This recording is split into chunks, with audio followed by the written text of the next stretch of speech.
Members of the Fourth Estate, ladies and gentlemen, good afternoon.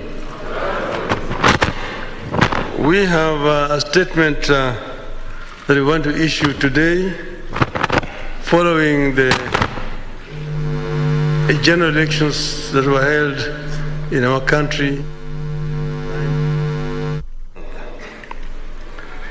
Today, I want to address my fellow Kenyans and the international community about the 2022 Kenyan elections and the role of the Independent Election and Boundaries Commission, the IEBC, the body mandated by the Constitution and the law to conduct and manage elections. On August 9th, 2022, millions of Kenyans turned out in large numbers in an attempt to choose their leaders at the national, county, and local levels after long and generally peaceful campaigns. But yesterday, August 15th, our budding democracy suffered a major setback. As a result, Kenya faces a grave legal and political crisis as a result of the actions of Mr. Wafula Chebukati, the chairperson of the IEBC. The Constitution and our laws are clear about how the IEBC should conduct its business. There is no more important role for the IEBC than the conduct, transmission, and tallying of the presidential election. We are painfully aware of the past political biases by the IEBC that plunged this country into its darkest chapter. The terrible memory of the aftermath of the 2007 elections are still fresh in our minds. In 2017, the Supreme Court of Kenya nullified the presidential election again because of the misconduct of the IEBC. What we saw yesterday was a travesty and a blatant disregard of the Constitution and the laws of Kenya by Mr. Chebukati and a minority of IEBC commissioners.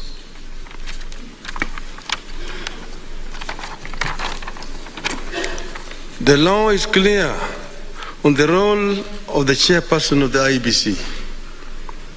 The law does not vest in the chairperson the powers of a dictator to rule the IEBC unilaterally.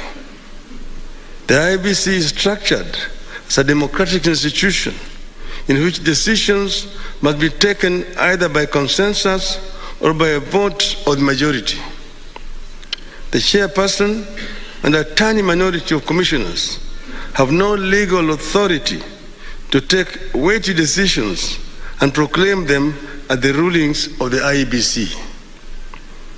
The law on the IEBC provides that unless a unanimous decision is reached, a decision on any matter before the Commission shall be by a majority of the members present and voting. I want to repeat. Unless a unanimous decision is reached, a decision on any matter before the Commission shall be by a majority of the members present and voting.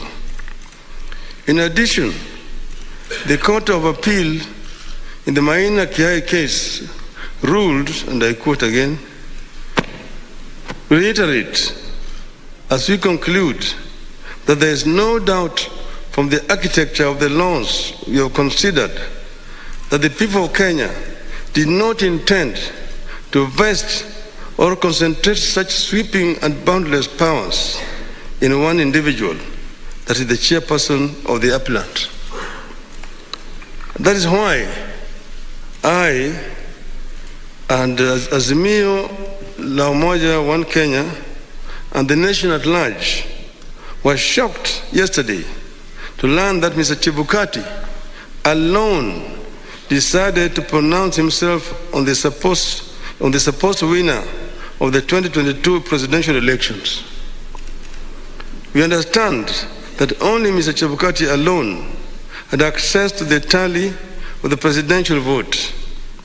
He denied all the commissioners access to that information until he suddenly appeared before the commissioners in the late afternoon to present them with a fait accompli.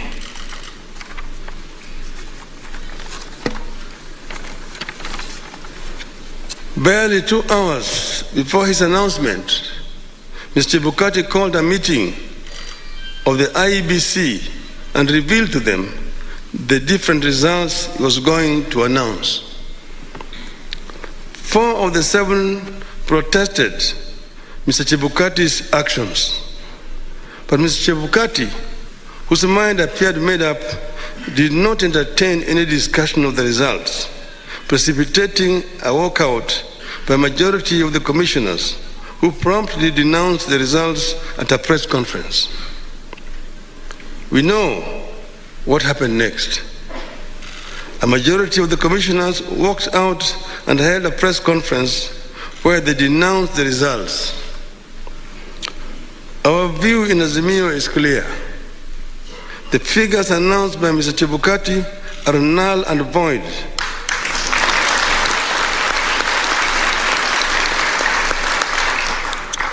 I repeat, the figures announced by Mr. Chebukati are null and void and must be quashed by a court of law.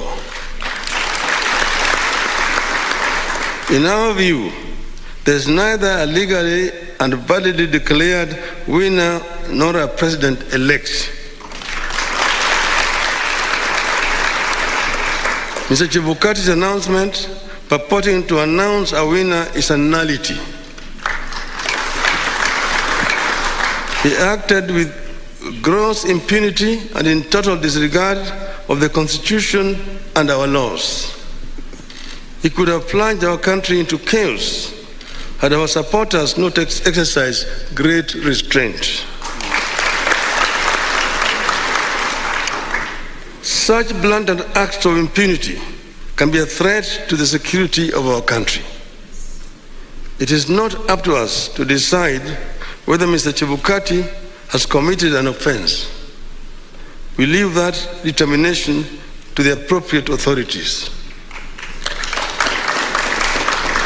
But for avoidance of doubt, I want to repeat that we totally and without reservations reject the presidential results announced yesterday by Mr. Chebukati. I want to commend our supporters for remaining calm and keeping the peace, and I urge them to continue to do so.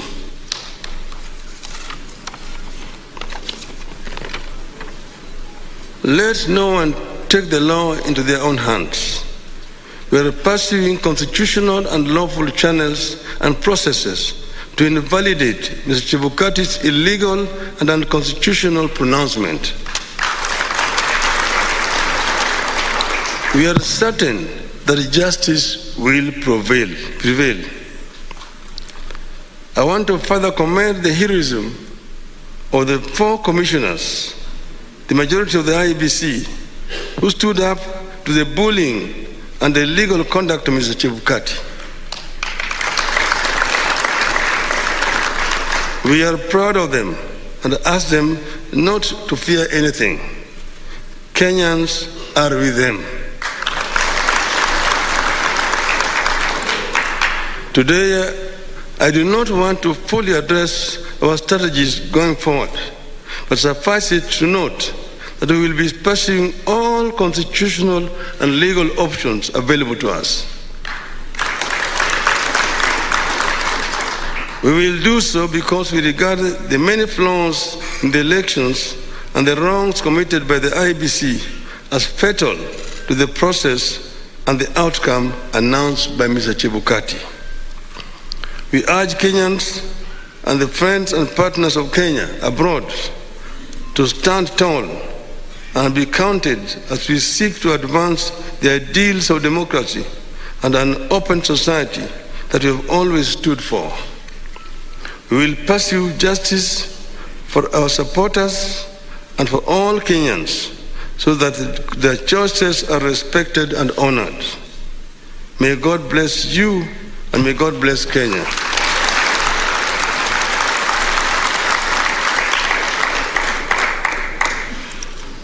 Nataka kuchukua tena fursa hii kutoa shukrani kwa Kenya wenzangu ambayo wameshiriki katika uchaguzi ambayo imepita. Wameonyesha ujasiri, wameonyesha uzalendo na upendo kwa nchi yao. Wakenya kila mahali walijitokeza wakapiga kura kwa njia ya amani. Sasa yale ambayo yalibaki ni tume ya uchaguzi kuhakikisha kwamba ile ndoto ya Wanakenya imeheshimiwa. Tumegundua hitilafu ambayo imefanyika katika IEBC ambayo imejaribu kutaka kukiuka yale ambayo Wakenya wenyewe walikuwa wamefanya. Tumeona yale ambayo imefanywa na yule mwenyekiti wa tume ya uchaguzi Bwana Wafula Chebukati kwa kujaribu kupindua ili uamuzi ya Wakenya. Anafanya hivyo bila kushauriana na wale wenzake ambaye wako pale pamoja naye katika tume ya uchaguzi. Sisi wana Kenya na wana Azimio tunapenda amani. Tunapenda umoja wa Kenya. Tunataka kuona kama Wakenya wameungana kama kitu kimoja. Ndio tunaongea juu ya Azimio la umoja. Tuko na nia ya kuona kwamba Kenya imetoka katika janga la ufukara, janga ya kutokuwa na imani na amani, na janga ya ubaguzi ya kikabila, ili Wakenya waungane kama watu moja, waweze kutekeleza wajibu yao kulingana na ndoto ya uanzilishi wa taifa letu. Hatutakubali, nataka kurudia haya, hatutakubali mtu mmoja ajaribu kuleta vurugu katika taifa letu, kujaribu vile vile kubadilisha yale ambayo Wakenya wameamua kama watu moja. Wakenya hawatakubali, hatutakubali. Tutazidi kutetea nchi yetu na katiba letu kama Wakenya ili Kenya iweze kuendelea mbele. Asanteni sana. Mungu ibariki Kenya, nchi yetu.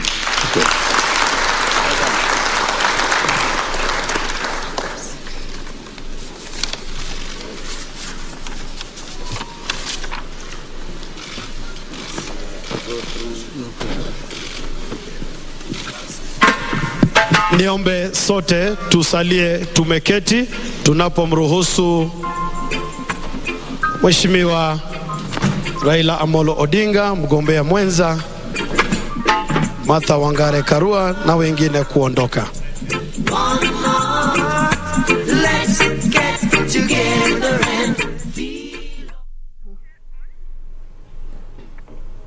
Naam, mtazamaji, kauli yake mpeperusha bendera wa muungano wa Azimio la Umoja One Kenya Raila Odinga kuhusu matangazo ama matokeo ya kinyang'anyiro cha kiti cha urais ambayo yaliwekwa bayana na mwenyekiti wa IEBC Wafula Chebukati hapo jana, yakimtangaza naibu rais William Ruto ambaye anatokea mrengo wa Kenya Kwanza ama UDA kuwa ndiye rais mteule katika kinyang'anyiro hiki.